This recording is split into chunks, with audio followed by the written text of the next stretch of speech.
Okay, join my manager Luke Garrard before we head up to Solihull Moors tomorrow afternoon. Luke, after Tuesday, it's 5 wins, 5 clean sheets. Have you had time to reflect on that as an achievement, or has your focus turned straight away to Solihull?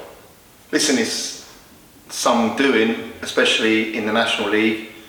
I think we've got the second best run behind Wrexham, and to have 5 wins and 5 clean sheets in a row is superb. But again, like I said to you on Tuesday evening, you got a partner, as good of an accolade it is. We have Solihull coming, well, we're going to Solihull tomorrow afternoon, and they're off the back of 3 wins, and we need to ensure that our standards are maintained and we're consistent with the performances to get the results that we've been getting. In more positive news, yesterday we saw Dave Stevens return to training.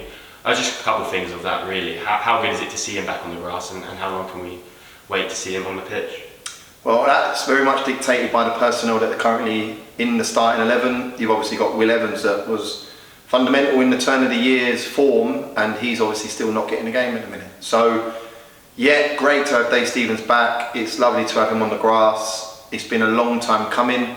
We've tried to exercise many options with regards to his injury, and getting him an epidural, of all things, has done the work on his back, and it's enabled him to be fit and available for the running. Hopefully, fingers crossed, we see him sooner rather than later in terms of getting up to match fitness, but again, that's dictated to by the personnel that are playing at the minute. They've warranted keeping their shirt, and just another one breathing down their neck to ensure that they're good with their performances. Yeah, you just mentioned it there, how good your defence has been this year.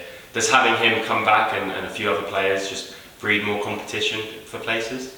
I think it's our strongest unit, and I know that is through stats. I think with regards to the clean sheets, we're out there quite comfortably now in terms of in the National League, but you bring in David Agbon to Homan, and you bring in Chris Bush, added into Jamal Fifield, Will Evans, Dave Stevens, and then Femi Lasani when he jumps back there. We've got Dion Kelly-Evans not making a squad yet, and I've had many conversations with D and spoke to him at length about the reasons why he's not making the 16. The 2 lads in Erico Souza and Cameron Cox have carried the baton in the 4 to 5 months that he wasn't available, and he needs to wait his time. But going to Solihull tomorrow, we've got 3 lads that won't be making the squad. That's a squad of 19 at this level. That's impressive, and I keep saying it. That's where I wanted to get to. Man management skills have gone up. I've had to manage that group the best I possibly can, because it's the best and biggest squad that I've had to my disposal, and just getting round them on a daily basis. And I want to thank the staff for that. I want to thank the players for that, because I really appreciate how the togetherness is, the culture that everyone's setting at the football club, because it's not just going to take the 11 to achieve something this season. It's going to take all 19, 20 of us to really go and get a push for the playoffs, and hopefully a little bit more come the end of May. Yeah, so tomorrow we go up to Solihull Moors. It wasn't actually that long ago until we played them last, a 1-1 draw in February. What do you remember from that game, and do you take a lot of that into your preparations? Yeah, listen, they've got slightly different personnel available to them.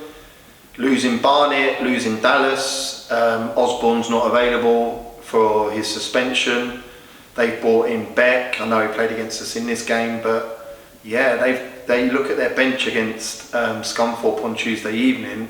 They got 4 youngsters from the academy, which is great, but probably not where you want to be with Neil Ardley pushing for a playoff spot. So he's having probably his hands tied behind his back in terms of ins and outs, but he still puts out a team to go and get 3 wins on the bounce. It's an accolade to Neil, it's an accolade to his players. I look at Howe and Gudger didn't play here, he's gone back in, and I think he's an excellent centre-half at this level. And they rotate in and out of shapes, and they're very good at it. I think he's an excellent manager. They were, 90 minutes away from being an EFL club, and that's some mean feat. So we've been there as this football club, went to Wembley and then had a lot of people picked and cherry-picked from our team, and you're rebuilding. And I think that was the case with them, losing Hudlin, losing Boys, and then obviously mid-season losing the likes of Barnett and Dallas is massive. So credit where credit's due. I think he's a fantastic manager. I think they're doing a fantastic job.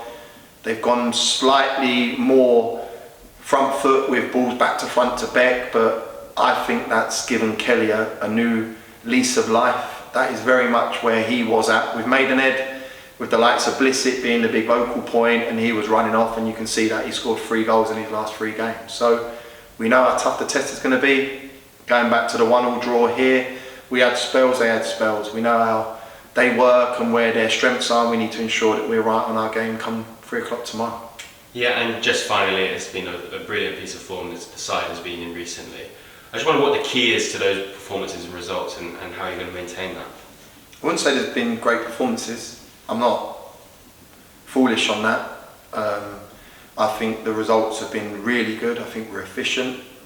I think you have to look at the team that played against Maidenhead, where David Agbontoma come in late December. We had Chris Bush come in late December. We had Erico return from a 12-week injury. We had Cameron Cox come in November, and you had the 3 new centre midfielders and Lee Enlove that's been here from the start of the season. But 4 of the boys haven't kicked any balls for us really since the turn of the year. And you have methods and you have ways of wanting to play and philosophies and all the bits, but we're a new team and we're starting to click into gear. We're not foolish. Again, we need to ensure that we keep growing, and that's exactly what we talk about in our togetherness meetings.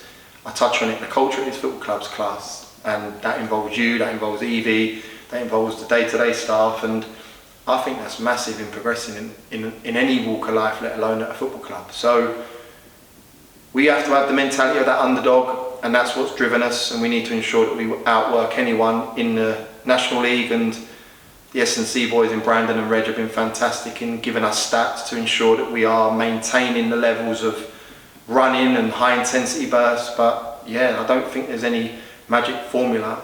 I just think that we have started to click slowly. We started to become that little bit closer, and hopefully, fingers crossed, that can continue.